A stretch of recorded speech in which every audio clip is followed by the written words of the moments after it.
नमस्कार दोस्तों, Ajay Sahu online classes में आप सभी का बहुत बहुत स्वागत है। सीएसबी जूनियर इंजीनियर मैकेनिकल के इस कोर्स में आज के इस वीडियो में हम लेकर आए हैं फ्लूइड मैकेनिक का लेक्चर नंबर 5, जिसमें हम आज डिस्कस करेंगे क्वेश्चन और क्वेश्चन के से हम सीखेंगे। मैं हूं आपका तैयारी वाला दोस्त हेमंत साहू।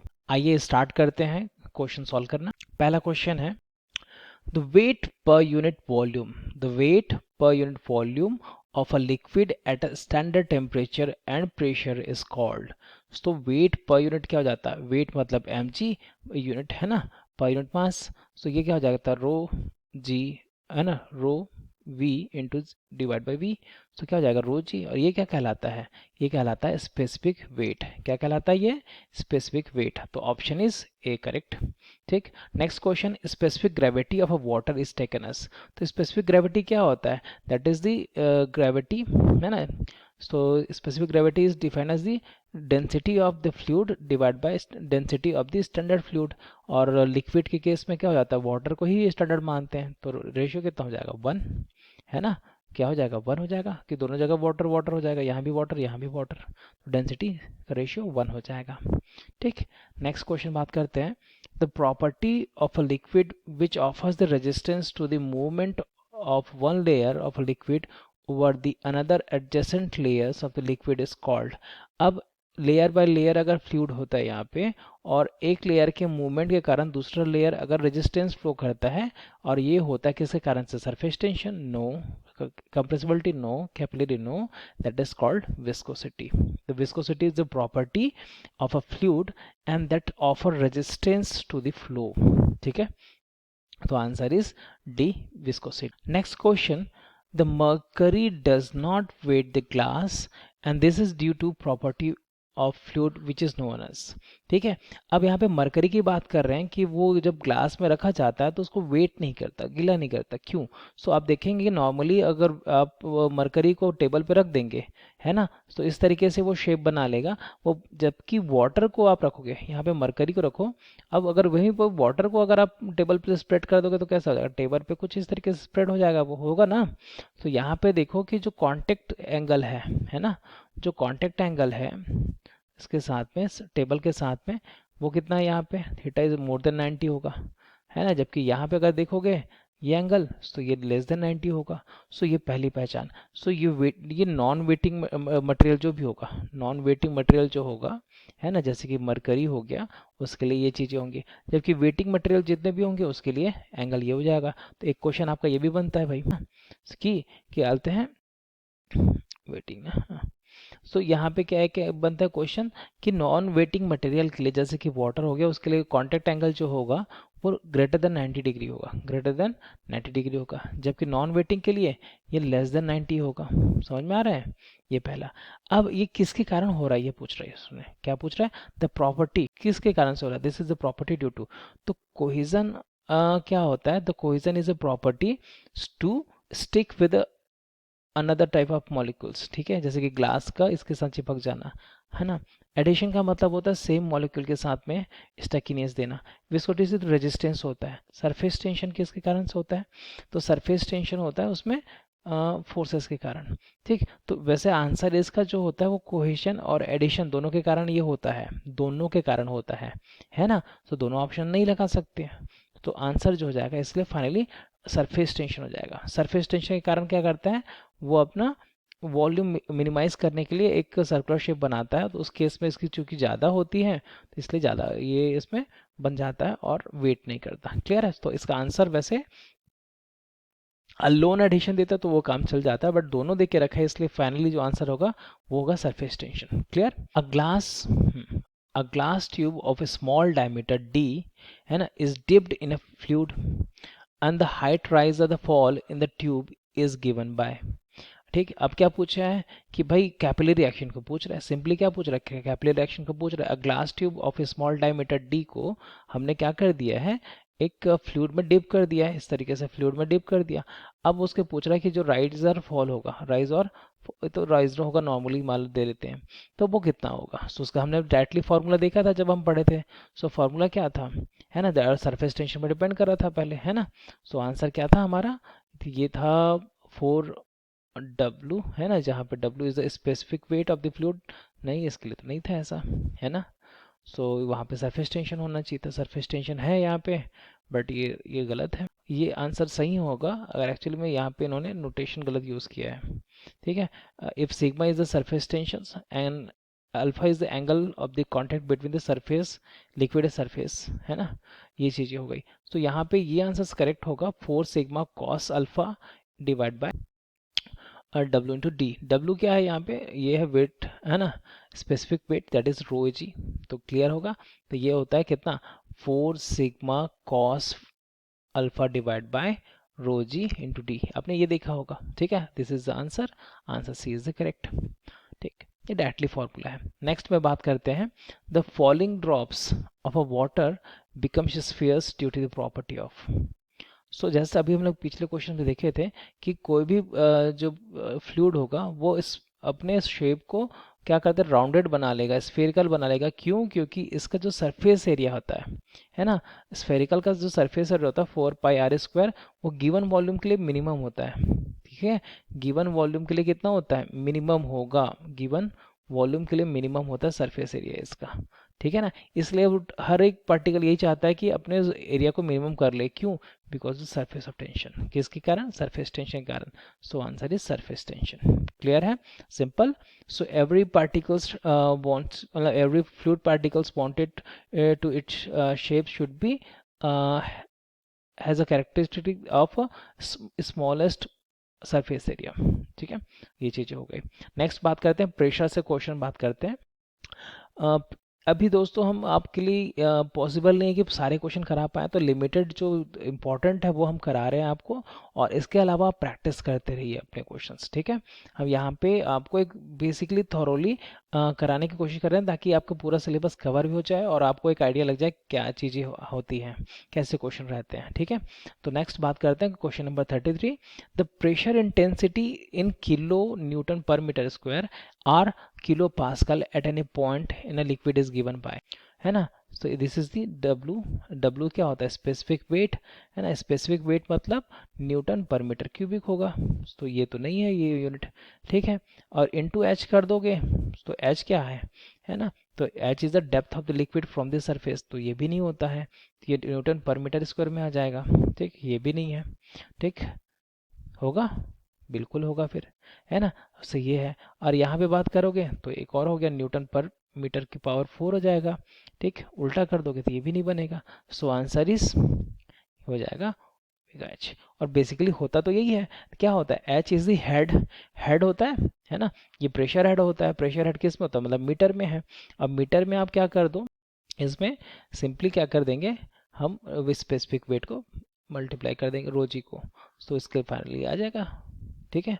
तो ये बन जाएगा फाइनली हमारा, तो क्या हो जाएगा, रो जी एच। क्लियर है। तो रो जी एच क्या हो जाता है, प्रेशर हो जाएगा, प्रेशर, ठीक हो गया फाइनली। सो हमारा आंसर हो गया, आंसर बी। नेक्स्ट बात करते हैं question number 40। The atmospheric pressure at a sea level is कितना होता है।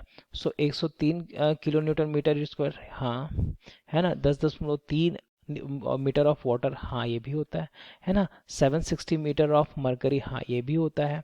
तो ये सभी सही है। इवन 1 बार अगर लिखा होगा एक और ऑप्शन तो वो भी सही होगा। So all of them are correct. Clear है। सो ये स्टैंडर्ड्स वैल्यू होती है at the sea level atmospheric pressure. The absolute pressure is equal to, the absolute pressure क्या होता है।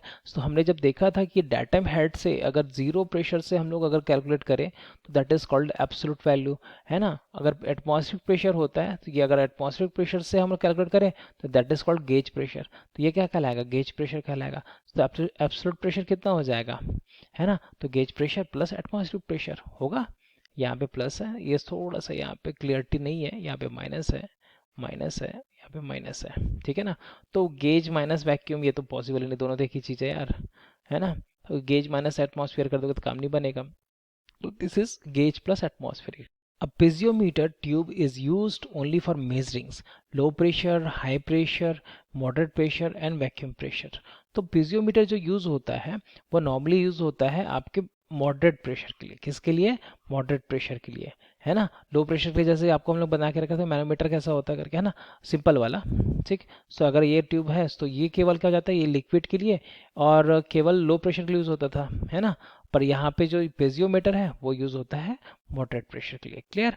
नेक्स्ट क्वेश्चन बात करते हैं। अब manometer is use to measures. अब मैनोमीटर क्या होता है, सो मैनोमीटर में क्या यूज़ करते थे हम लोग, एक अगर हम क्या करते थे कि दोनों के बीच में हमको प्रेशर निकालना है, इसके और इसके बीच में, ए और बी के बीच में, तो हम क्या करते थे, सिंपली एक यूट्यूब मैनोमीटर यहाँ पे कनेक्ट करते हैं, है ना, और इसमें एक फ्लूइड भर देते हैं हम लोग, that is called manometric fluid. अब मैनोमेट्रिक फ्लूइड के डिफ्लेक्शन से हम लोग निकाल लेते थे कि ये हाइट क्या है, एच है ना, और ये एक्स है, इसको निकालते थे। सो जहाँ पे अगर यहाँ पे अगर लेवल डाउन है मतलब इधर प्रेशर ज़्यादा होगा, सो यहाँ पे P A is greater than P B होगा पहले बात तो, और वैल्यू कितना है ये डिपेंड करेगा इस पर। तो ये यूज़ होता है हाई प्रेशर के लिए, किसके लिए यूज़ होता है, हाई प्रेशर को यूज़ करने के लिए हम लोग ये करते हैं। क्लियर है। चलिए आगे बढ़ते हैं। हाँ बैरोमीटर पूछेगा तो that is answer is atmospheric pressure. Barometer अगर पूछे आपको, है ना, बैरोमीटर इज यूज्ड फॉर, तो आंसर इज एटमॉस्फेरिक। क्लियर है। तो एक क्वेश्चन और हो गया आपका इसमें। The total pressure on a horizontal plate, है ना, अब हाइड्रोस्टैटिक्स में आ गए हम लोग, तो उसमें यहाँ पे पूछा है the total pressure on a horizontal emerged surface कितना होगा। तो अगर लिक्विड है यहाँ पे और लिक्विड का फ्री सरफेस है, तो वहाँ पे अगर एक प्लेट होगा, ठीक है, सो उस प्लेट की अब जो हाइट निकालोगे, हाइट कितना हो जाएगा, मान लो इसका जो सेंटर ऑफ ये होगा ग्रेविटी होगा, तो उसका जो डिस्टेंस होगा वो एक्स बार ही होगा, है ना। और सिंपली क्या करेंगे, तो टोटल प्रेशर निकालने के लिए, तो वो हो जाता है हमारा omega into H, simply omega x हो जाएगा, होगा। या फिर रोज ही आप एच नॉर्मली जो बोलते हैं प्रेशर इंटू एरिया कर दो, तो आपको मिल जाएगा फाइनली, ठीक है। सो यहाँ पे आंसर इज सी। क्लियर है। आंसर कितना हो जाएगा सी। इसी को क्या लिखेंगे हम लोग, ये लिखेंगे एक्स ए। क्लियर है। हाइट कितना है इसका, ये सेंटर ऑफ इसका, यहाँ पे सेंटर ऑफ इसका यही तो हाइट होगा सिंपली, जिसका डेप्थ होगा, है ना। तो फाइनली आंसर इज ओमेगा, है ना, W A into x bar, where the W is the specific weight, A is the area, and this x bar is the depth of the center of gravity of the image surface। ठीक है, ये हो गया। Clear है, समझ में आ रहा है। ठीक, आगे बढ़ते हैं नेक्स्ट क्वेश्चन। तो the point at which the resultant pressure on a immerse surface acts is known as. अब जहाँ पे एक्ट करेगा, तो सपोज ये इंक्लाइन प्लेन है, सो अगर यहाँ से ये है आपका फ्री सरफेस, और फ्री सरफेस से एक होगा डिस्टेंस जिसका सेंटर ऑफ ग्रेविटी का, उसको बोलते हैं एक्स बार, और एक होगा, ये होगा आपका सेंटर ऑफ प्रेशर, क्या कहलाता है, सेंटर ऑफ प्रेशर कहलाएगा। तो where the total force is suppose to act, ठीक है ना, तो that is called centre of pressure. Clear है। अब सेंटर ऑफ प्रेशर जो होगा वो हमेशा आपके इसके सेंट्रॉइड से, है ना, सेंटर ऑफ ग्रेविटी से नीचे ही होगा इंक्लाइन फेस के लिए और वर्टिकल फेस के लिए, और हॉरिजॉन्टल के लिए वो इक्वल होगा, ठीक है ना। सो ये चीज़ें हो गई क्लियर। अब नेक्स्ट बात करते हैं, the centre of pressure for a vertically immersed surface lies at a distance equal to the centre of gravity. तो जो सेंटर ऑफ प्रेशर होता है, तो उसका हाइट जो होता है basically X bar, that is the centre of the depth of the centre of gravity, plus I G, है ना, that is I means moment of inertia of the body, divide by area, है ना, into x बार। ठीक, ये होता है इतना। तो अब देखिए ये है क्या, डेप्थ है, क्या है ये, डेप्थ है ना। सो और कहाँ से, तो मतलब ये सेंटर ऑफ ग्रेविटी से भी नीचे होगा, बात समझ पा रहे हो, नीचे। तो इसलिए यहाँ पे ऑप्शन में बिलो अबो दे के रखा है, एक चीज़ देखिए बिलो अबो, तो ध्यान दीजिए। और क्या बोला, आई जी डिवाइड बाई ए एक्स, है ना, बार, ये होगा। अब यहाँ पे बिलो है और एक अबो है, सो आंसर क्या होना चाहिए, बिलो, करेक्ट है ना। तो आंसर इज बिलो। ठीक, सो सेंटर ऑफ क्या होगा, सेंटर ऑफ ग्रेविटी से भी नीचे होगा। सेंटर ऑफ ग्रेविटी अगर यहाँ पे है सी जी, तो सेंटर ऑफ प्रेशर यहाँ पे होगा, और ये होगा डेप्थ यहाँ से, ये होगा एक्स बार और ये हो जाएगा एच। बात समझ में आ गया, क्लियर है पूरा। चलिए आगे बढ़ते हैं, बात करते हैं क्वेश्चन नंबर 87 का। इसमें क्या पूछा क्या कि when a body is floating in a liquid is a given a small angular displacement, it starts oscillating, है ना, about a point is known as. तो बॉयंसी में हम पहुंच गए हैं। तो बॉयंसी में क्या पूछ रहा है वो कि भाई अगर एक बॉडी है ना, अ body is floating, so floating body है यहाँ पर, मतलब यहाँ पे लिक्विड लेयर यहाँ पे कहीं बीच में है। अब इसको थोड़ा सा आप टिल्ट कर दो यहाँ पर, है ना, थोड़ा सा टिल्ट कर दिए तो ये बन गया। अब यहाँ पे लेयर तो वही रहेगा पानी का इस तरीके से, पर इसका देखो सेंटर ऑफ ये चल दिया, है ना। और मान लो यहाँ पे बायंसी इसका बायंसी पॉइंट यहाँ पे था, वो इधर शिफ्ट हो गया, तो फाइनली क्या होगा, एक पॉइंट ये बनेगा, ठीक है। और यही पॉइंट जो इंटरसेक्शन पॉइंट होगा वो क्या कहलाता है, intersection point is called Meta centre. और जो फ्लोटिंग बॉडी होगा इसके अबाउट में रोटेट करेगा, इस पॉइंट के अबाउट में रोटेट करेगा, तो that is called centre, Meta centre क्या कहलाता है, Meta centre. Centre of pressure की बिल्कुल नहीं, सेंटर ऑफ ग्रेविटी नहीं, इसके अबाउट रोल नहीं करता वो, है ना। तो answer is Meta centre, which is the intersection of, जो अर्लियर में जो आपके ओरिजिनल इसका सेंटर ऑफ ग्रेविटी और बायंसी से जो गुजरने वाली वर्टिकल लाइन थी वो, और से अभी जो नए बॉयंसी पॉइंट है ना, उससे जो वर्टिकल लाइन जाएगा उसके इंटरसेक्शन पॉइंट को हम लोग क्या बोलते हैं, मेटा सेंटर। और मेटा सेंटर के अबाउट में ही ये ऑसिलेट करेगा करेगा ठीक। नेक्स्ट क्वेश्चन है 88, the metacentric height is a distance between. Metacentric height क्या होता है, अब देखो कि यहाँ पे ये है सेंटर ऑफ ग्रेविटी, है ना, इसी पे देखो सेंटर ऑफ ग्रेविटी यहाँ पे जी, और ये पुराना था बायंसी पॉइंट। तो जी और एम के बीच में जो डिस्टेंस होगा, जी एम के बीच में जो डिस्टेंस होगा, है ना, जी एम के बीच में distance, and that is called metacentric height. तो कितना हो जाएगा, centre of gravity of the floating body to the centre of buoyancy, no, center of gravity and the floating body and the meta center height, yes, this is the answer correct। meta center of buoyancy no, है ना। original center of buoyancy to the new center of buoyancy no, है ना। तो answer is क्या हो जाएगा, GM, Meta centre height is GM, clear है।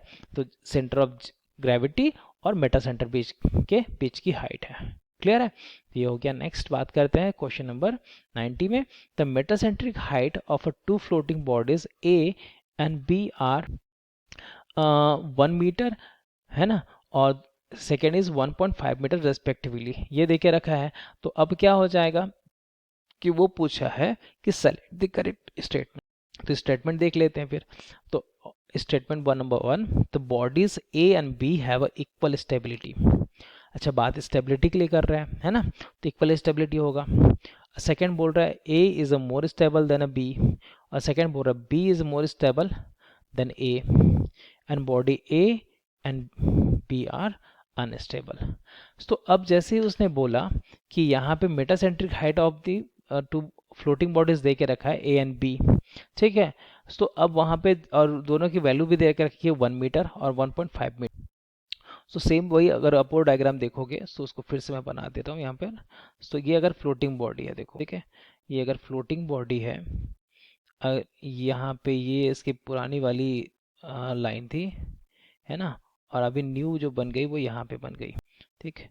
तो ये हो गया मेटा सेंटर, अब मान लो ये हो गया जी हमारा, ठीक है। ये सेंटर ऑफ बायंसी पुराना वाला, या नया वाला है यहाँ पर। सो अब अगर ये जो हाइट है, ये जी एम जो है, जी एम की वैल्यू दे के रखा है किसके लिए, ए के लिए दे के रखा है 1, है ना, और बी के लिए दे के रखा है 2, 1.5 सॉरी, है ना, मीटर में। अब दोस्तों होता क्या है कि स्टेबल का कंडीशन के लिए क्या होना पड़ेगा, हमेशा पहली बात, स्टेबिलिटी के लिए ये जीएम की वैल्यू को पॉजिटिव होना पड़ेगा, मतलब मेटा सेंटर हाइट को, मेटा सेंट्रिक पॉइंट को हमेशा above this centre of gravity होना पड़ेगा, पहली बात। तो स्टेबल के लिए तो कंडीशन ये है। तो आपको अगर नहीं पता होगा तो इस बात को नोट कर लीजिए, वैसे हमने इस क्लास में भी पूरे अच्छे से डिस्कस किया है इसको, है ना। सो अगर आपने क्लास नहीं किया है तो पहले आपसे यही है सजेशन कि पहले क्लास देखें फिर बाद में क्वेश्चन करें इसका, क्लियर। तो यहाँ पे क्या होगा, पहला कंडीशन कि स्टेबल तो होगा, ठीक है, अगर ये पॉजिटिव हाइट देख रहा है। हाँ, यही चीज अगर नेगेटिव में देकर रखता है -1 -1.5 तो आप क्लियरली बोल देते हैं अनस्टेबल है करके वो, ठीक है ना। तो अब यहाँ पे पूछो कि पॉजिटिव है तो मतलब यहाँ पे स्टेबल तो होगा, but which is more stable, question है विच इज मोर स्टेबल, ठीक है ना, स्टेबिलिटी की बात हम कर रहे हैं, विच इज मोर स्टेबल कौन सा है, ठीक है ना। सो अब इसके लिए क्या होगा, जितना ज़्यादा डिस्टेंस होगा, जीएम की वैल्यू का डिस्टेंस जितना ज़्यादा होगा तो उसमें यहाँ पे उतना ही ज़्यादा कि अलाउ करेगा ये चीज़, ठीक है, उतना ही ज़्यादा एंगुलर डिस्प्लेसमेंट को भी ये कवर करके ले जाएगा वापस अपने पोजीशन पर, है ना। हाँ, मतलब स्टार्टिंग पे यहाँ पे फ्लक्चुएशन के बाद में ये सब मोशन होगा, बट एट द एंड वो पहुंच जाएगा अपने स्टेबल कंडीशन पर 1 मीटर में थोड़ी सी उसकी कैपेसिटी कम हो जाएगी, समझ पा रहे हो। तो जितना ज़्यादा ये लेंथ होगा उतना ज़्यादा वो स्टेबल होगा, मतलब उसमें फ्लक्चुएशन बहुत ज़्यादा आएगा, नो डाउट फ्लक्चुएशन आएगा, बट वो स्टेबल हो जाएगा, ठीक है। बट जो स्मॉलर क्वांटिटी है वो इतने फ्लक्चुएशन को बर्दाश्त नहीं कर पाएगा, वो स्मॉलर को ही कर पाता है। क्लियर बात समझ में आ रही है। तो इसलिए जो वॉरशिप होते हैं उनकी में जो जीएम की वैल्यू ज़्यादा होगी, है ना। तो answer is B is more stable, जिसकी वैल्यू ज़्यादा वो ज़्यादा स्टेबल। तो वॉरशिप में मैं बोल रहा था कि वॉरशिप में जो होगा तो वहाँ पे जीएम की वैल्यू ज़्यादा होगा, ठीक है ना। क्या होगा वहाँ पे लार्जर होगा। क्लियर, चलिए आगे बढ़ते हैं। तो 94 में क्या पूछा है, a body floating in a liquid is said to be in neutral equilibrium if the meta centre is, है ना। अब क्या होगा कि जैसे कि अभी हमने बोल दिया कि अगर ऊपर रहेगा मेटा सेंटर, है ना, हमारे सेंटर ऑफ ग्रेविटी से, तो क्या बोल देंगे इसको कि ये स्टेबल कंडीशन है, पहला। ठीक, अगर ये जीएम नेगेटिव हो गया, जीएम नेगेटिव हो गया मतलब मेटा सेंटर नीचे हो गया है, जी ऊपर हो गया है, तो अब क्या हो जाएगा ये चीज़, ये अनस्टेबल हो जाएगा, ठीक है, अनस्टेबल हो जाएगा। अब तीसरा कंडीशन ये है कि अगर दोनों कॉन्साइड कर गए, तो दोनों कॉन्साइड कर गए मतलब जीएम की वैल्यू कितनी हो गई, 0, तो मतलब ये हो जाएगा न्यूट्रल, ठीक है ना। तो answer is coincide with the centre of gravity. Clear, answer is A. अगला है, a submerged body is said to be in stable equilibrium if the centre of gravity, है ना, ब्लैंक, तो सेंटर ऑफ ग्रेविटी बायन्सी। अब इसके लिए क्या होना पड़ेगा, फिर से आप इधर देखो डायग्राम को। अब बताओ कि सेंटर ऑफ बायन्सी को मैं बना रहा हूँ ऊपर, सेंटर ऑफ ग्रेविटी नीचे, है ना। अब दोनों केसेस में क्या होंगे कि ये दोनों फोर्सेस वर्टिकल है। अब यहाँ पे ये हमेशा काम करेगा ग्रेविटी के लिए नीचे, है ना, बायन्सी के लिए ऊपर। तो देखो इस कंडीशन में क्या हो जाएगा कि इसको वो रीस्टोर करा लेगा पोजीशन को। तो हम आंसर इज कि B should always be above the G, B should always be above G for the stable condition, ठीक है। स्टेबल कंडीशन के लिए क्या होना चाहिए, इसको ऊपर होना चाहिए। अगर ये जी और बी नीचे हो गया ऐसे, तो ये अनस्टेबल हो जाएगा, बात समझे, अनस्टेबल हो जाएगा। दोनों अगर कॉन्साइड कर गए तो न्यूट्रल हो जाएगा, ठीक। तो कॉन्साइड तो केस बनेगा नहीं, तो लाइज बिलो लाइज अप। तो answer is the centre of gravity lies below, below the centre of buoyancy. Clear है, तो आंसर इज बिलो। क्यों, तो अब समझ में आ गया। अगर जी नीचे रहेगा तो स्टेबल होगा, क्यों, देख लो यहाँ पे फोर्सेस से समझ में आ रही है पूरी की पूरी बात। ये जो फोर्स होंगे अपवर्ड वाला, है ना, और ये डाउनवर्ड वाला, फाइनली इसको रोटेट हो रहा है तो इसको इस तरीके से टिल्ट करेगा और फाइनली वो इक्विलिब्रियम पोजीशन में पहुंच जाएगा, ठीक है। चलिए नेक्स्ट सेक्शन हमारा फ्लूइड काइनेमेटिक्स के क्वेश्चंस देख लेते हैं। यहाँ पे है, the imaginary line drawn in the fluid such a way that the tangent at any point gives the direction of a motion at that point is known as, ठीक है। a imaginary line is drawn in a fluid such that the tangent at any point gives the direction of a motion। so ये कहाँ पे सुने थे हमने, कहाँ पे पढ़ा था कि वेलोसिटी डायरेक्शन बताएगा टेंजेंट, किसके लिए, पाथ लाइन, नहीं ये तो एक्चुअल लाइन है ना। तो that is answer is stream line, ये नहीं होगा, ठीक है ना। सो answer is stream line. Clear है, तो this is called stream line, ये डेफिनेशन है उसकी, ठीक। Next question, the flow in a piper or a channel, ठीक है, sorry, the flow in a pipe or channel is set to be uniform when, uniform कब बोलते हैं कि when the function any property it doesn't change with the space is called, क्या हो जाएगा, uniform. the liquid particle at all sections have the same velocities, all section, that is good, है ना। second है, the liquid particles at a different sections have a different velocity, no, है ना। quantities of liquid flowing per second is constant, है ना, सिर्फ इतना काफ़ी नहीं है। और the liquid particles has a definite path, अगर इतना काफ़ी नहीं है इसके लिए, तो आंसर इज ए, जब वहाँ पे उसके हर एक सेक्शन पे सेम हो जाएगा। इसका मतलब क्या हो रहा है कि यहाँ पे लेंथ वाइज कोई चीज वेरिएशन नहीं आ रहा है, हर एक सेक्शन पे वैल्यू सेम मिलेंगी आपको, तो बोल दोगे तो दैट इज यूनिफॉर्म। क्लियर है, तो answer is A. According to equation of continuity equations, continuity equation क्या होता है, आपको याद होगा, do rho by do t plus, है ना, फिर उसके बाद में d by d rho v by d t, simply ये लिखेंगे हम लोग ये चीज़। क्लियर। तो इसके बाद हम जब करोगे सो यहाँ पे क्या हो जाता है फाइनली, एक 1D के लिए इनकम्प्रेसिबल के लिए जब बात करते हैं तो वो कितना आता था हमारा, सो ये होता था A1 V1 is constant, A1 V1 constant. तो यहाँ पे A1 V1 equal to A2 V2 हो जाएगा। सिंपल है, आसान सा क्वेश्चन है ना। सो अगर आपको हाँ कंप्रेसिबल के लिए पूछता तो AV1 हो जाता है इक्वल टू कांस्टेंट। ठीक है, एक्चुअली ये मास फ्लो रेट है, ये कांस्टेंट हो जाएगा, है ना। सिंपल है। चलिए आगे बढ़ते हैं। Next question, a flow whose stream line is represented by a curve is, है ना। अब अगर स्ट्रेट लाइन होगा तो मतलब समझ जाओ कि 1D फ्लो हो रहा है यहाँ पे तो, है ना। अगर कर्व है कोई तो मतलब यहाँ पे फ्लो कैसा होगा, 2D में होगा। कैसा होगा, 2D में। तो 1 डायमेंशनल नहीं, ये तो स्ट्रेट लाइन होना चाहिए इसके लिए, है ना। तो 2 डायमेंशनल के लिए कैसा होना चाहिए, एक कर्व होगा इस तरीके से, एक प्लेन में बनेगा, एक प्लेनर कर्व होगा। सो आंसर इज 2E। अगर वो स्पेस में बनेगा टोटल तो दैट इज 3D हो जाएगा। तो आंसर इज, हमारा आंसर कितना होगा, आंसर इज बी। क्लियर है। चलिए नेक्स्ट, अब बात करते हैं क्वेश्चन हमारे फ्लूइड डायनेमिक्स से। सो क्वेश्चन है पहला, अकॉर्डिंग टू बर्नौलीज इक्वेशन क्या होता है। अकॉर्डिंग टू बर्नौलीज इक्वेशन क्या कहता है ये।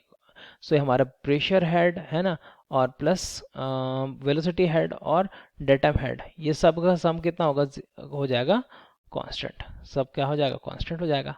तो सिंपली ये भी चीज़ पूछा है, Z plus P by W plus rho by 2G equal to constant. Correct है, करेक्ट है जी, है ना। तीनों का सम कैसा है, बराबर है हमारे लिए। ठीक, यहाँ पे देखो माइनस दे के रखा है इसलिए ये गलत हो जाएगा। यहाँ पे माइनस है इसलिए गलत है। यहाँ पे फिर माइनस है इसलिए गलत है। तो answer is A, answer is ए। सभी का सम कितना हो जाएगा, बराबर। क्लियर है। वैसे यहाँ पे देख लो उन्होंने सीक्वेंस चेंज कर दिया है। सीक्वेंस का मतलब यहाँ पे देखिए पहले क्या पोटेंशियल हेड को दिखाया है, फिर प्रेशर हेड, फिर उसके बाद में लास्ट में वेलोसिटी हेड है, बस उसमें और कोई दिक्कत नहीं है, बाकी सभी प्लस में इक्वल टू कांस्टेंट। ठीक, next, the Euler equations in the differential form for the motion of liquid is given bye. तो यूलर फॉर्म क्या होता है, एक तो डिफरेंशियल फॉर्म है ना, मोमेंटम इक्वेशन है। सो क्या हो जाता है, सबका सम हो जाता था वहां पे भी, है ना। तो dp बाय रो प्लस gz प्लस vdp, है vdv, this is the zero. तो फाइनली आंसर हमारा यही है। तो answer is A. Directly formula based question है, डायरेक्टली फार्मूला को पूछा है उसने। Next, the Bernoulli's equation is based on the assumptions that. अब बर्नौलीज इक्वेशन के लिए अजम्पशन हमने पढ़े थे, है ना। उसको याद कीजिए कि उसके कौन कौन से अजम्पशंस हैं। There is no loss of energy of the liquid flowing, yes होता है ना। बिल्कुल एनर्जी लॉस को वहां पे डील नहीं किया गया था। ठीक, velocity of a fluid is uniform across the cross section, yes ये भी बोला गया था यूनिफॉर्म होगा। स्टडी बोला था उसने, स्टडी एंड यूनिफॉर्म। ठीक है, और no force except the gravity is acts on the fluid. ठीक है, ये भी सही था क्योंकि नॉन विस्कस था वहां पे, है ना। कैसा था, नॉन विस्कस इनकम्प्रेसिबल था। तो ये चीजें होंगी और बाकी कोई फोर्सेस ले नहीं रहा उन्होंने। ठीक है, और प्रेशर फोर्स होगा। ठीक है, तो finally answer is D, answer is D. Clear. चलिए next, the Euler equations for the motion of liquid is based upon the assumptions that, है ना। सो यूलर इक्वेशंस में जो था उसमें कौन कौन से एजम्पशन है ये पूछ रहा है। The fluid is non viscous, नहीं, है ना, और होमोजीनियस इनकम्प्रेसिबल होगा। पहली बात देखो कि वहां पे हमारे पास प्रेशर फोर्स है ना, फिर विस्कस फोर्स और ग्रेविटी फोर्स होता है। तो उन्होंने विस्कस फोर्स को नेगलेक्ट किया था, मतलब नॉन विस्कस है, करेक्ट है। होमोजीनियस एंड इनकम्प्रेसिबल ठीक है ना। Velocity flow is over this section, ठीक है, होगा ओवर दिस सेक्शन का मतलब सेक्शन वाइज होगा ऐसे इस तरीके से। ठीक है, velocity of flow is uniform over a section. ठीक, यूनिफॉर्म होते जाएगा, सभी जगह इक्वल हो जाएंगे। The flow is continuous steady and along this streamline, ये भी सही है। So answer is all of the above. Clear है। The discharge through a venturimeter is given by, directly discharge पूछा है। वेंचुरीमीटर क्या होता है, venturimeter is a converging diverging pipe, है ना। कन्वर्जिंग डाइवर्जिंग पाइप होता है जिसको हम लोग लगाते हैं। एक्चुअली ये दोनों बराबर होंगे ना, थोड़ा ज़्यादा बन गया वो, तो इस तरीके से। दूसरा, यहाँ पे जो कन्वर्जिंग एंगल है दैट इज़ अराउंड 20 डिग्री के आसपास होता है, और जो डाइवर्जिंग सेक्शन का है वहाँ पे एंगल जो होता है वो 6 से 7 डिग्री के आसपास होता है, लिमिटेड होता है। क्यों, फ्लो सेपरेशन को अवॉइड करने के लिए। ये चीज़ें याद है आपको। फिर यहाँ पे A1 अगर A2, यहाँ पे A2 अगर एरिया है इसका A1 और A2, और एच जो है पीजियोमेट्रिक हाइट है, सिंपल ज्योमेट्री का हेड है ना, एरिया ऑफ द इनलेट और एरिया ऑफ द थ्रोट दे के रखा है, और C D is the coefficient of discharge. तो फाइनली आपको फार्मूला पूछ रहा है, सिंपल सा है, आपको याद आ रहा है फार्मूला कौन सा है? तो सी डी तो मल्टीप्लिकेशन में होगा, सब में है, ठीक है, अंडर टू जी है, सब में मल्टीप्लिकेशन में होगा, ये भी है। तो यहाँ पे ये जो है A one A two divide by A one का स्क्वायर माइनस ए टू का square, finally this is the correct, है ना, यही होगा। यहाँ पे प्लस दे के रखा है इसलिए गलत है ये, ठीक है ना।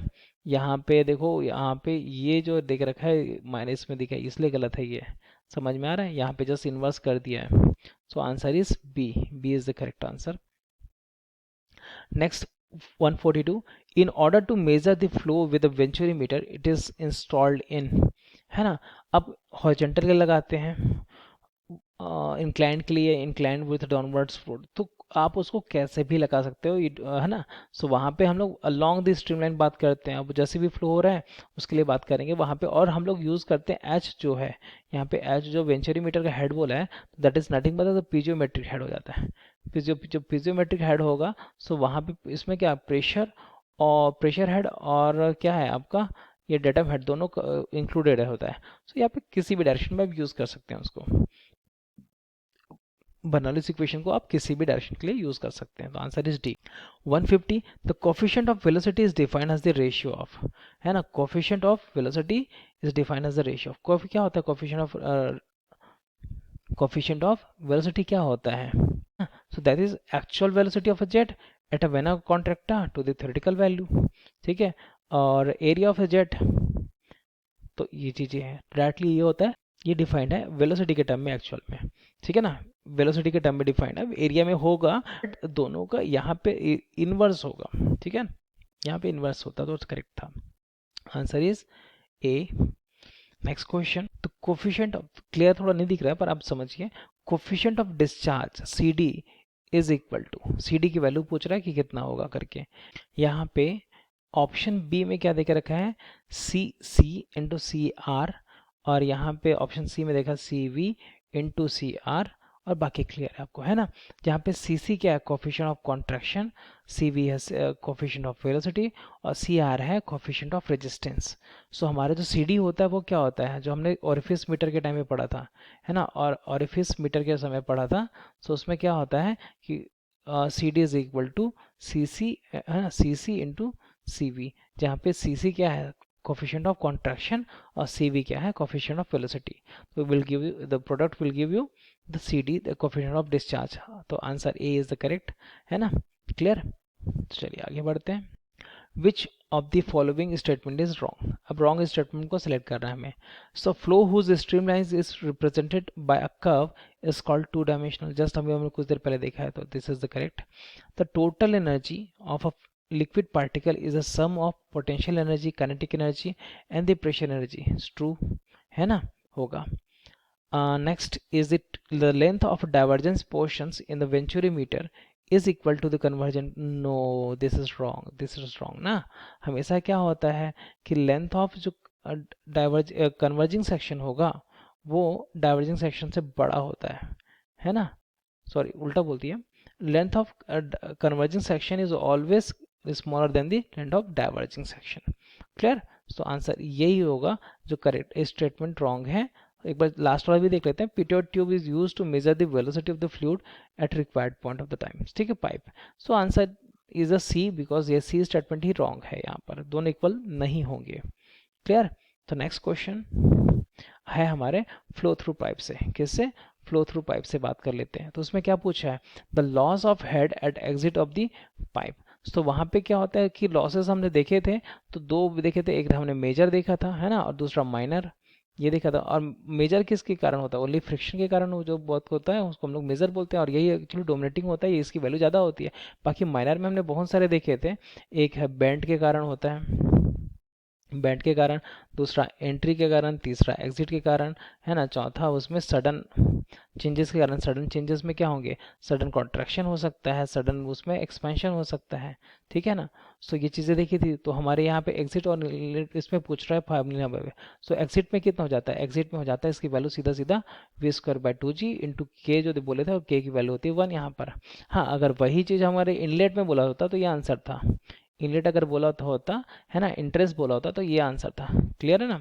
तो ये बेंड के लिए भी पूछा जाता है तो ये भी होता है। तो बेंड के लिए हम लोग देखे थे, ये तो वैसे एंगल पे डिपेंड करता है। 90 डिग्री रहा तो 1.1 होता था, जबकि 45 रहेगा, है ना, तो वो कुछ 0.3 पहुंच जाता था। बात समझ में आ रही है। सो कुछ ये इसमें डिपेंड करता है, ये के की वैल्यू है ना अलग अलग होती है। होता तो यही है v²/2g। ठीक है, देखिए ऑप्शन में सब वही दे के रखा है ना। नेक्स्ट बात कर लेते हैं question number next 1 2 3 1। The frictional resistance of a pipe varies approximately with a liquid. अब फ्रिक्शनल रेजिस्टेंस का मतलब क्या होता है? तो फ्रिक्शनल रेजिस्टेंस का मतलब होता है HL, है ना, ड्यू टू फ्रिक्शन। तो ये कितना पढ़े थे हमने, FL v²/2GD हमने पढ़ा था। अब बताइए आप ही कि इसमें यहाँ पे जो हेड लॉस है तो क्या बोला, frictional resistance of the pipe, तो वो सिंपली हो जाएगा v² के प्रोपोर्शनल में। कितना, v² के प्रोपोर्शनल में, इसलिए स्क्वायर ऑफ द वेलोसिटी हो जाएगा। क्लियर है, आंसर करेक्ट तो हो गई आपकी। ठीक, नेक्स्ट क्वेश्चन बात कर लेते हैं कि अब पूछा है कि अकॉर्डिंग टू डार्सी, क्या पूछा है, according to Darcy formula the loss of head due to friction in the pipe is, फिर से वही फॉर्मूला सेम है ना, FL v²/2GD। सो आंसर इज ए करेक्ट, है ना। यहाँ पे 2 नहीं है इसलिए गलत है। ठीक है, यहाँ पे ऊपर में 3 है, ये गलत है। ऊपर में 4 दे के रखा है, गलत है। ठीक है, हाँ एक चीज़ और है, अब 4F भी होता है, पर वहां पे ये डार्सी का फॉर्मूले में फ्रिक्शन कोफिशिएंट पूछा है। ठीक, डी होगा, डी होगा। अच्छा, इस क्वेश्चन पे एक चीज है, ध्यान दीजिएगा कि यहाँ पे पूछा डार्सी फॉर्मूला तो पूछा है, बट नीचे जब देखोगे तो यहाँ पे फ्रिक्शन फैक्टर नहीं दे के रखा है। हमने फ्रिक्शन फैक्टर पढ़ा है, इसने दिया डार्सी कोफिशिएंट दे के रखा है ना। तो डार्सी कोफिशिएंट जो होता है एफ, उसको हम लोग बेसिकली एफ डैश से यूज करते हैं। और जो हमारा फ्रिक्शन फैक्टर होता है, एफ होता है फ्रिक्शन फैक्टर, इसको भी हम लोग दिखाते हैं एफ से, फ्रिक्शन फैक्टर होता है ना। सो ये जो होता है F, that is 4 times of F dash. ठीक है ना। सो हम लोग पढ़े थे एफ LV²/2GD, वहाँ पे इस एफ को आप रिप्लेस कर दीजिए 4F से, 4F डैश से, तो FL v²/2GD हो जाएगा। फाइनली समझ में आ रहा है। सो आंसर इज डी, तो ए नहीं होगा इसका, बिल्कुल भी ए नहीं होगा। फ्रिक्श यहाँ पे ध्यान दीजिएगा कि हमने जल्दीबाजी में गलती हमने कर दिया था, वही आप एग्जाम में ना करें। ठीक है ना, कि डार्सी कोफिशिएंट देके रखा है, इसलिए आंसर इज डी होगा। तो इस बार आपको अगर दिया हुआ है कुछ वहां पे गिवन है कि उसके नाम क्या है करके, तो उसको पढ़ लीजिएगा। ठीक है ना। Next, the total energy line lies over the hydraulic gradient line by amount of equal to. अब क्या होता है कि टोटल एनर्जी लाइन और टोटल हमारी जो हाइड्रोलिक ग्रेडियंट लाइन है, दोनों के बीच में जो डिफरेंस होता है, and that is equal to velocity head. Velocity head के इक्वल होता है ना। तो आंसर कितना पूछा, वैसे वेलोसिटी हेड कितना होता है, v²/2g। अगर उसमें तो नहीं पूछा, डायरेक्टली नाम पूछा है इसने, तो answer is B, velocity head होगा। ठीक, बी। अब नेक्स्ट क्या बोला है कि the hydraulic gradient line lies over the centre line of the pipes by an amount of equal to. अब क्या होता है कि अगर ये हमारा पाइप लाइन है, ठीक है ना, ये हमारा पाइप है और उसके ऊपर में बन रहा है ये चीजें, ठीक। सो इसका मतलब क्या होगा, तो इसके बीच में डिस्टेंस कितना होगा, ये पिज्योमेट्रिक हेड हो जाएगा। पिज्योमेट्रिक हेड कितना होगा, है ना, प्रेशर और डेटम हो जाएगा। पिज्योमेट्रिक नाम ही से देखो, अच्छा पिज्योमीटर अच्छा नाम हो गया, पीजेड, प्रेशर और डेटम हेड। तो आंसर इज प्रेशर और वेलोसिटी हेड, रॉन्ग है ना। Pressure head only, velocity head only, pressure head और वेलोसिटी हेड नहीं जी। तो आंसर इज प्रेशर हेड लगाना पड़ेगा आपको। यहाँ पे नॉर्मली क्या होगा, प्रेशर हेड हो जाएगा, क्योंकि यहाँ पे डेटा हेड कांस्टेंट मान के चलेगा। तो ठीक है, answer is pressure head. Next question, the total energy lines lies over the center line of the pipe by the amount of। अब वो पूछ रहा है, देखो अब इसका हाइट पूछ रहा है ना। अब क्या है, टोटल एनर्जी लाइन का, टोटल एनर्जी लाइन और ये हाइड्रोलिक ग्रेडियंट लाइन है, उसके बीच में पूछ रहा है कि ये इसके लिए बताओ डिस्टेंस कितना हो जाएगा।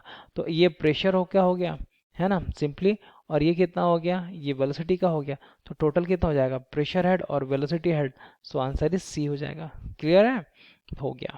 ठीक, नेक्स्ट पूछ रहे थे efficiency of a power transmission through the pipe हम लोग पढ़े थे एफिशिएंसी का फॉर्मूला। सो फॉर्मूला क्या हो जाता है, सो यहाँ पे एक्चुअल है ना, P actual divide by ideal.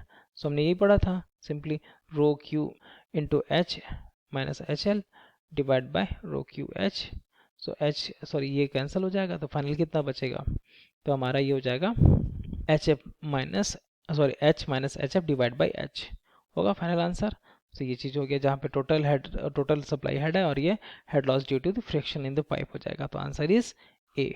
Next, the power transmitting through the pipe, अभी जैसे हमने फॉर्मूला बताया आपको, है ना, तो ये आइडियल हो जाता है, ये ऐसा कुछ नहीं होता, ये लॉस हेड है, अगर इसको आप लॉस पावर निकाल सकते हैं इसको, है ना, ये लॉस्ट पावर अगर पूछे आपको तो आप डायरेक्टली इसका फॉर्मूला बता सकते हैं, ठीक है। सो एक्चुअली बेसिकली होता है ये वाला, है ना, ठीक है। पावर ट्रांसमिट थ्रू पाइप अगर बात करेंगे, ये आइडियल कंडीशन है, ये भी ट्रू है बट आइडियल कंडीशन के लिए, ये एक्चुअल कंडीशन के लिए ये ट्रू है। तो अगर आपको उसने कुछ बोला नहीं है, मेंशन नहीं किया पावर ट्रांसमिट थ्रू पाइप, बस बोला है, आइडियली तो बोला नहीं है, इसलिए आपको ये नहीं चूज करना है, ठीक है। तो आंसर इज सी होना चाहिए इसका। Next, the power transmitted through the pipe is maximum when the head lost due to friction is equal to, जैसे हमने अभी जब अपने क्लासेस में कोर्स टाइम पे क्या किया था कि भाई जब हमने पढ़ा था कि इसमें एफिशिएंसी कितनी हो जाती है इसकी, H minus H F divide by H, ये किया था, है ना, पावर इज इक्वल टू किया था rho Q into H minus H F. So जब हम लोग इसको जब डिफ्रेंशिएट करके जिसको जीरो से इक्वेट किए थे फॉर मैक्सिमम, सो वहाँ पे हमने क्या पाया था कि H F should be H by three होना चाहिए, कितना होना चाहिए, एच बाई थ्री। सो यहाँ पे 1/4 1/3 लिखा हुआ, देखो 1/3, है ना, 1/2 and 2/3 of total supply, so answer is 1/3। तो 1/3 अगर होगा, है ना, सो यहाँ पे आपको मैक्सिमम के लिए मिलेगा। अब इसी वैल्यू को आप क्या कर दिए, एफिशिएंसी में रख दो, इस वैल्यू को एफिशिएंसी में रख दो, so you will get the maximum is 6.67 sorry 66.67। तो maximum efficiency for transmission through pipe जो होगा दैट इज लिमिटेड टू 67%, मतलब तो 2/3 होगा उसका एफिशिएंसी, बस क्लियर है। तो ये चीज़ें आ गई आपकी। तो देखिए एक ही साथ में अगर आपको एक चीज़ क्लियर है पूरा कॉन्सेप्ट, है ना, पावर ट्रांसमिशन का, तो ये सब क्वेश्चन अगर आते हैं एग्जाम तो लग जाएंगे आपको बनने आसानी से। नेक्स्ट है कि a compound pipe is required to be replaced by a new pipe, है ना, and the pipes are said to be the equivalent if, equivalent कैसे होगा, सो वहाँ पे अगर क्या बोलोगे कंपाउंड पाइप है वहाँ पे, सो मान लो यहाँ पे पैरेलल में है या फिर कोई सीरीज में अलग अलग डायमीटर के देख रखे हैं, अलग अलग डायमीटर के देख रखे हैं, ऐसा कुछ तो जोड़ा गया है, ठीक है। तो वहाँ पे इक्विवेलेंट पाइप एक निकालना है, तो क्या होगा, तो length of the both pipes are same, नहीं ऐसा नहीं है, वो तो केवल इसमें कब होगा, पैरेलल्स में होगा। The diameter of the both pipes is same, है ना, सिर्फ इतने करने से काम नहीं बनेगा। तो loss of head and discharge of the both pipe is same, ये जरूरी है जी, है ना, और loss of head and the velocity of the flow in the both pipes same नहीं, एक्चुअल में ये दोनों को इक्वल होना चाहिए उसके लिए डिस्चार्ज के लिए। तो फाइनली आंसर इज सी। वैसे होता क्या बेसिकली, अगर इसके लिए हम बात करते थे डी टू पावर 5 होता है, ठीक है ना, equivalent equal to D to power 5 constant होगा, तो L1 डी टू पावर 5, है ना, इज इक्वल क्या हो जाएगा plus L2 D to power 5, ठीक है, इसे एंड सो ऑन चलते रहेगा जहाँ तक है उसका। तो फाइनली ये आ जाएगा रिलेशंस, तो वहाँ पे क्या होना चाहिए, हेड और डिस्चार्ज को बराबर होना चाहिए, ठीक। नेक्स्ट, अब क्वेश्चन क्या पूछा है, एच यही फॉर्मूला देखो पूछ दिया उसने, a compound pipe of diameter D1 D2 D3 having the length L1 L2 L3 to be replaced by an equivalent pipe of uniform diameter D and the same length L and that of the compound pipe and the size of the equivalent pipe कितना होना चाहिए, just हमने expression देखा अभी, T की power 2 नहीं, है ना, टी की पावर 4 नहीं, पावर 3 नहीं, पावर 5 यस, पावर 5 वाला एक ही है ना, और यही कंफर्म है, सही है, और देखिए सबका सम हो जा रहा है, क्लियर है, तो answer is D. Next 48 248, in case of the flow through the parallel pipes होता है, तो क्या होगा, अगर पैरेलल पाइप्स होंगे वहाँ पे अलग अलग कनेक्टेड होंगे, तो वहाँ पे दोनों सबके लिए क्या होगा, जो यहाँ पे डिस्चार्ज Q1 Q2 Q3 होगा वो सम ऑफ ऑल होगा, ठीक है ना, जिसके सम होंगे वही कांस्टेंट होगा आपके लिए, ये चीज़ें होंगी। दूसरा पर हेड लॉस जो होगा सबके लिए बराबर होगा, कैसा होगा, सब हेड लॉस सबके लिए बराबर होगा। देख ले तो क्या बोल रहा है, head loss for all pipe is the same, yes this is the answer. बाकी देख लेते, total discharge is equal to the sum of the discharge for the various pipes, yes this is also correct, है ना। और उसके बाद में the total head loss is the sum of the head losses in the various pipes, ठीक है, ये भी सही है। तो फाइनली आंसर हमारा डी इज द करेक्ट, लगना पड़ेगा ऑल ऑफ दी अब वो आर करेक्ट आंसर। ठीक, नेक्स्ट क्वेश्चन 286, उसमें क्या पूछा है, a venturimeter is use to measures. Venturimeter use किस लिए होता है, अचानक से ये पीछे को आएगा क्वेश्चन। तो pressure of liquid no, discharge of liquid yes, है ना। तो क्या करता है वेंचुरीमीटर में, बेसिकली हम लोग क्या निकालते हैं, डिस्चार्ज निकालते थे कि A1 A2 under 2GH divide by under root A1 का स्क्वायर माइनस A2 का स्क्वायर। इसमें निकालते क्या थे हम लोग, डिस्चार्ज निकालते थे, यहाँ पे कोफिशिएंट ऑफ डिस्चार्ज आता था, है ना, एक्चुअल के लिए। Final answer is next vertex flow के लिए बात करते हैं। सो वर्टेक्स फ्लो में पहला क्वेश्चन है कि when a cylindrical vessels containing a liquid is revolved on the surface of liquid takes the shape of. तो क्या होगा कि जैसे ही एक कंटेनर है आपका, और कंटेनर में अगर लिक्विड आपने इस तरीके से फिल किया हुआ है और उसको सेंटर के अबॉर्ड में अगर मैं रोटेट करा देता हूँ, तो क्या हो जाएगा, ये लेवल जो होगा वो किनारों पे रेज हो जाएगा, है ना, और सेंटर पे जो होगा एक्सिस पे वो डाउनफॉल हो जाएगा। और फाइनली ऐसी होगा, इस तरफ भी सिमिलरिटी का केस है ना। तो ये बनेगा शेप, और ये जो शेप बना है वो है पैराबोलिक है। कैसा है, पैराबोलिक है। सो आंसर क्या होना चाहिए, ट्रायंगल पैराबोलाइड, है ना, इलिप्टिकल, एंड दिस, तो आंसर इज बी, पैराबोलाइड होगा। क्लियर। देख next, the total pressure on the top of the closed cylinder vessel is completely filled with is, हाँ, लिक्विड कितना होगा। अब देखो यहाँ पे अगर ये ओपन है, तो ओपन के लिए यही फ्री सरफेस होगा। फ्री सरफेस कैसा हो जाएगा, ये इंक्लाइंड, ये हॉरिजॉन्टल, इसमें बनेगा पैराबोलाइड बनेगा, बनेगा। पर अगर हम क्या करें, इसको क्लोज कर दें, इसको क्लोज कर दो आप, तो क्लोज करोगे तो क्या हो जाएगा, तो यहाँ पे जो प्रेशर है, और सेकंड चीज उसने क्या बोला, कंप्लीटली फिल्ड बोला है ना। तो कंप्लीटली फिल्ड है मतलब, अब अगर ये कंप्लीटली फिल्ड है तो मतलब यहाँ पे क्या होगा, सो एक इमेजनरी आपको बनाना पड़ेगा ऐसे, इमेजनरी। तो जो ये बनेगा आपका पूरा इमेजनरी, और ये इस तरीके से काम करे, ठीक है, इसमें एक इमेजनरी बनाएंगे, और इस तरीके से इसका फ्री सरफेस बनेगा। समझ में आ रहा है, फ्री सरफेस इस तरीके से होगा। तो वहां पे बोल रहा है क्या, total pressure on the top of the close cylinder vessels इस कम्प्लीटली फील्ड क्या हो जाता है। तो यहाँ पे जब रिलेशन निकालेंगे, तो हम देखते हैं कि जो टोटल प्रेशर आता है वो हमारे रेडियस के पावर 4 के प्रोपोर्शनल हो जाता है, ठीक है, डायरेक्टली प्रोपोर्शनल होता है। तो ये चीज कैलकुलेशन से आता है, तो इसलिए आप याद रखिएगा इसको। तो answer is C, answer is C only. Next बात कर लेते हैं 294 का, the flow of water through the hole, है ना, in the bottom of the wash basin is example of. So क्या हो रहा है कि अगर हमारे वॉश बेसिन पे यहाँ पे अगर होल बना के रखे हैं, तो सिंपली अगर यहाँ से वाटर सिंपली जा रहा है इस तरीके से, तो वहाँ पे एक वर्टेक्स प्रोड्यूस होगा, और उस वर्टेक्स को बोलते हैं हम लोग फ्री वर्टेक्स। क्या बोलते हैं, फ्री वर्टेक्स होगा। तो answer is C. Next question number 297, the tangential velocity of a water element having the free vertex is।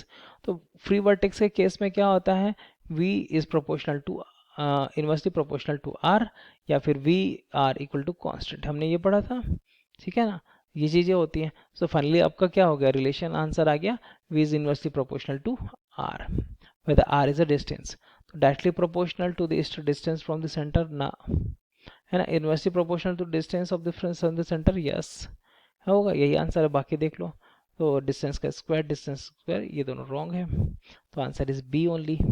Clear हो गया।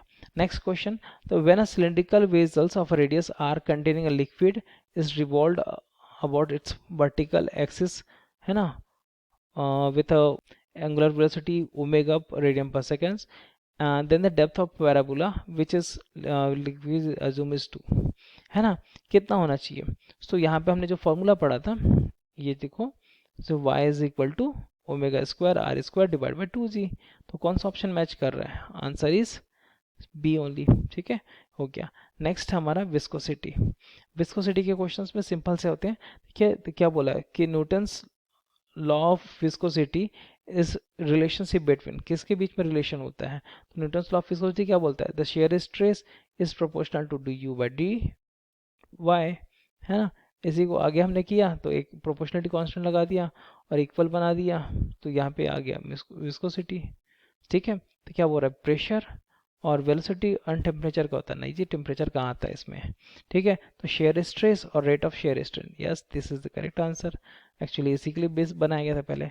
तो शेयर स्ट्रेस और वेलोसिटी, नहीं वेलोसिटी ग्रेडियंट बोलता तब मैं लगा भी देता, वेलोसिटी ग्रेडियंट बोलता है तब सही था ये, तो अभी गलत है। तो रेट ऑफ शेयर स्ट्रेन और टेम्परेचर, नहीं भाई ऐसा तो कहीं नहीं, टेम्परेचर तो answer is B only, correct है, श्योर यही हो जाएगा। Next, the unit of dynamic viscosity in SI कितना होता है?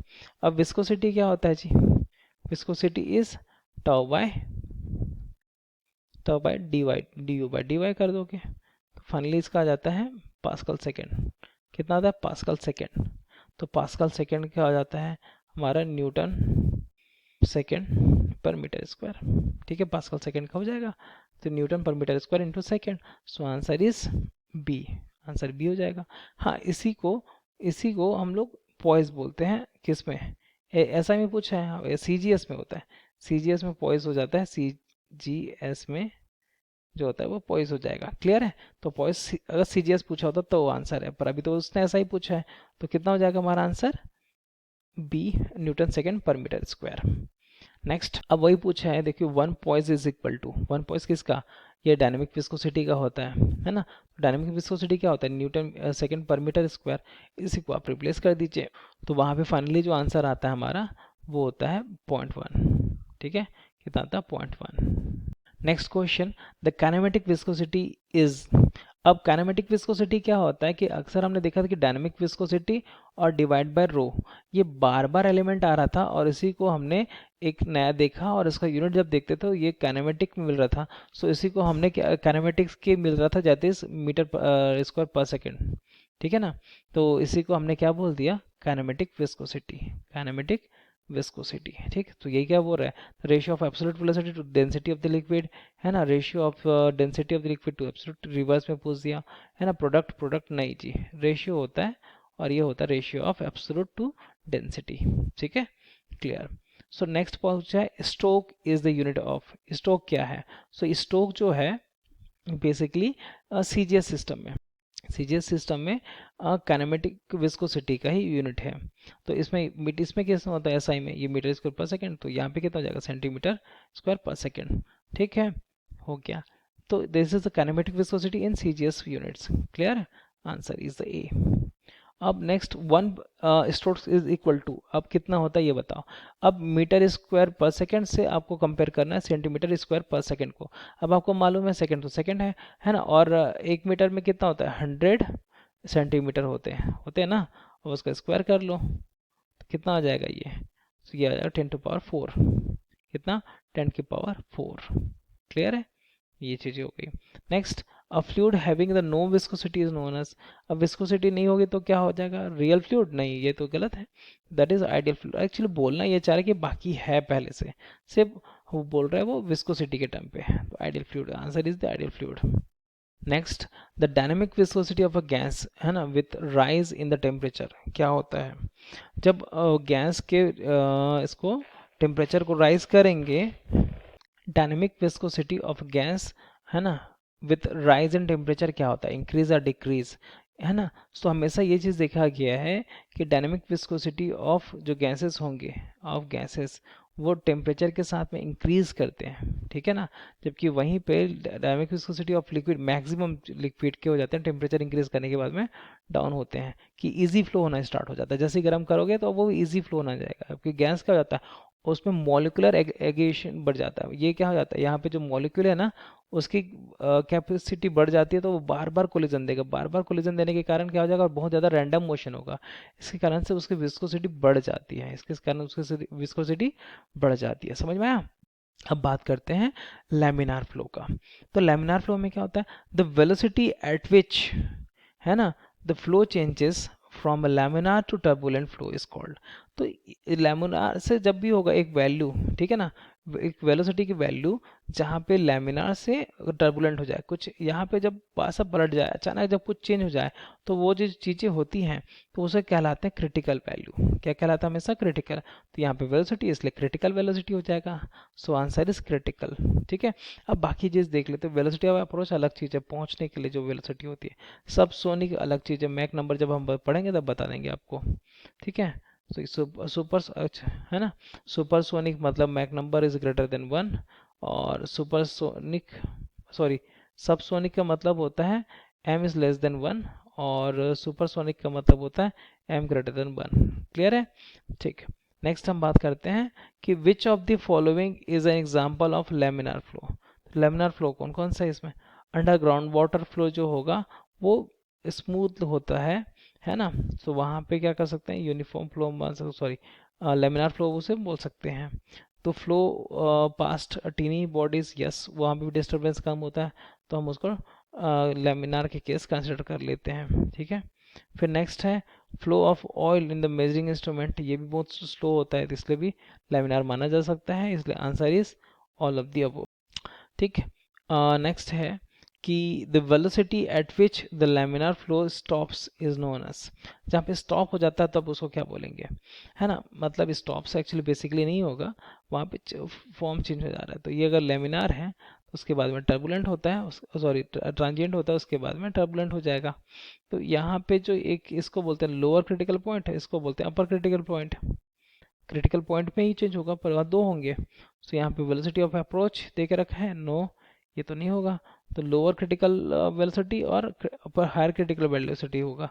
सो आंसर जब यहाँ पे लेमिनार से लेमिनार बंद हो जाता है, मतलब यहाँ पे लेमिनार खत्म, फिर ट्रांजिशन होगा यहाँ तक, मतलब इस बीच में ट्रांजिशन होगा, तो यहाँ पे आंसर है lower critical velocity, lower critical velocity हो जाएगा। Next, the loss of pressure head in the case of laminar flow is proportional to, loss of pressure head कितना होता है?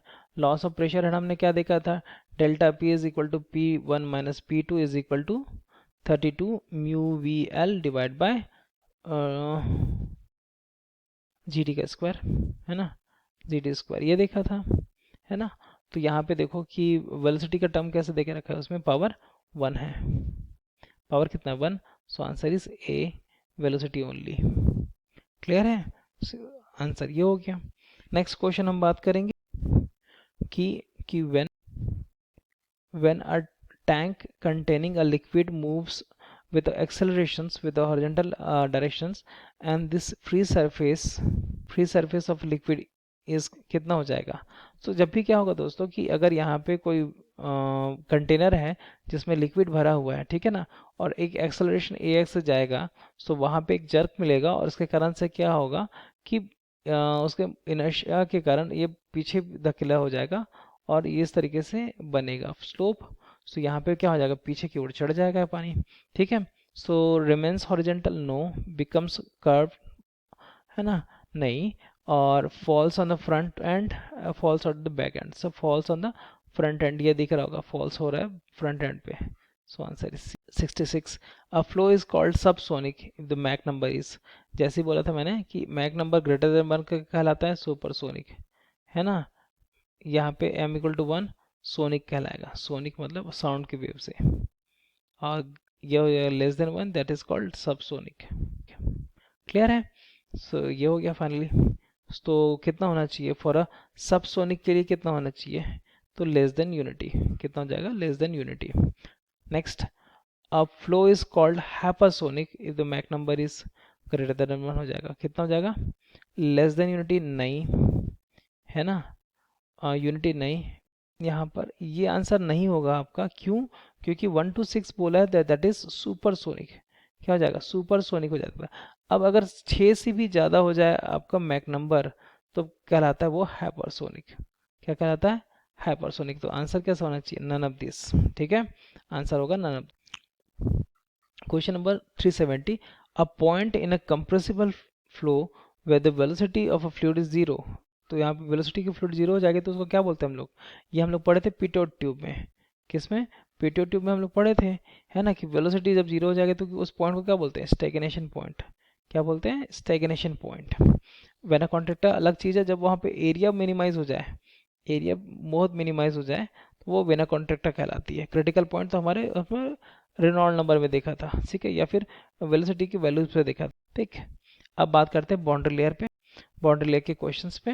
तो according to the Prandtl Blasius, है ना, Prandtl Blasius relations the thickness of the boundary layer is in laminar is, boundary layer thickness हमने पढ़ा हुआ है ना, boundary layer thickness divide by X is equal to देकर रखा था 5 by under root R X. तो यहाँ पे आर ई एक्स क्या था, लोकल रेनॉल्ड नंबर, तो Reynold number at a distance X from the leading edge, ये तो बोला है, उस नाम चेंज कर दिया थोड़ा सा। तो देखो ये कितना आंसर इज ए, क्लियर है, आंसर इज ए। हाँ, अगर टर्बुलेंट पूछा है तो ये आंसर हो जाता, टर्बुलेंट पूछा तो सी और आंसर होता। Next, according to the Prandtl Blasius the thickness of the boundary layer in the turbulent flow, देखो वही चीज पूछी दिया कि आंसर इज सी। ठीक है, and next, the ratio of inertia force to the viscous force is called, the ratio of inertia force to viscous flow is called Reynold number, क्या कहलाता है, रेनॉल्ड नंबर। ठीक है, next, the ratio of inertia force to the blank is called Euler's, तो Euler's expression जब भी आएगा तो वहां पे बात कर लीजिए प्रेशर के लिए, तो प्रेशर फोर्सेस होता है, इनर्शिया तो होगा ही होगा, तो inertia divide by pressure is called Euler's number, तो आंसर इज ए। ठीक है, सरफेस टेंशन होता तो ये वेबर नंबर कहलाता, इलास्टिक फोर्स होता तो ये मैक नंबर कहलाता, ठीक है, विस्कस फोर्स होता तो रेनॉल्ड नंबर कहलाता। बस समझ में आ रहा है। नेक्स्ट है select the correct statement, select करना है। Weber numbers is the ratio of inertia to the elastic force, no, है ना। Weber number is the ratio of gravity force to the surface tension, no. हमेशा क्या हो जाता है, वेबर नंबर जो होगा, है ना, वो क्या हो जाता है, inertia force divide by surface tension force होगा। ठीक है, तो विस्कस फोर्स तो प्रेशर फोर्स नहीं, इनर्शिया, और ये सरफेस टेंशन, तो answer is D is the correct answer. Clear है। सो ये हो गया आपका क्वेश्चंस। सो एफएम में आज हम इतना ही क्वेश्चंस करते हैं। अब ये तो एक डेमो था दोस्तों, अगर आपको और प्रैक्टिस करने की ज़रूरत पड़ेगी सो इसके लिए आप बुक से क्वेश्चंस फॉलो करते रहिए और उन क्वेश्चनों से सीखते रहिए। और ये वीडियो देखने के लिए धन्यवाद।